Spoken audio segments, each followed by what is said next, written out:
आपने हिंदू धर्म में 33 करोड़ देवताओं की चर्चा सुनी होगी, लेकिन क्या ये सच है? अगर ये सच नहीं है तो कितने देवता हैं? किसने किया श्री राम से इन देवताओं का वर्णन?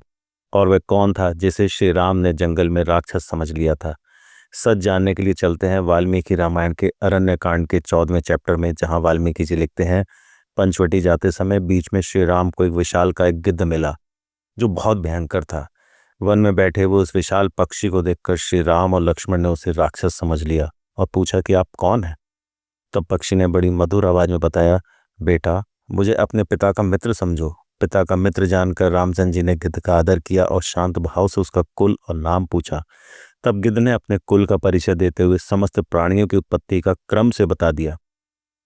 उन्होंने कहा, रघुनंदन, पहले जो जो प्रजापति हो चुके हैं उनका शुरू से वर्णन करता हूं, सुनो। सबसे पहले प्रजापति करदम हुए, फिर विकृत, शेष, संश्रय, बहुपुत्र, छठे स्थानु, 7वें मारीची, 8वें अत्रि, 9वें क्रतु, 10वें पुलस्त्य, 11वें अंगिरा, 12वां प्रचेता और 13वें में प्रजापति पुलह हुए।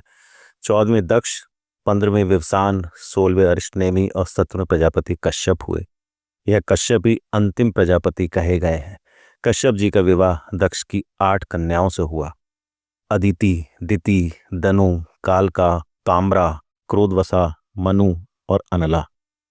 श्री राम, अदिति के गर्भ से 33 देवता उत्पन्न हुए। ये हैं 12 आदित्य, 8 वसु, 11 रुद्र और 2 अश्वनी कुमार। श्री राम यही 33 देवता हैं। इन्हीं कश्यप मुनि के कुल में विनता नाम की कन्या के 2 पुत्र हुए, गरुण और अरुण। अरुण से मैं और मेरे बड़े भाई संतापी उत्पन्न हुए। आप मेरा नाम जटायु समझे। यदि आप चाहें तो मैं यहाँ आपके निवास में आपका सहायक हो जाऊंगा। ये दुर्गम जंगल हिरण और राक्षसों से भरा हुआ है। लक्ष्मण सहित आप यदि इस आश्रम से कभी बाहर चले जाएं तो मैं देवी सीता की रक्षा करूंगा। यह सुनकर श्री राम ने जटायु का बड़ा सम्मान किया और प्रसन्नतापूर्वक उनके गले लगकर उन्हें नतमस्तक होकर सीता जी को उनके संरक्षण में सौंप दिया। लक्ष्मण और जटायु के साथ फिर वो पंचवटी की ओर चल दिए।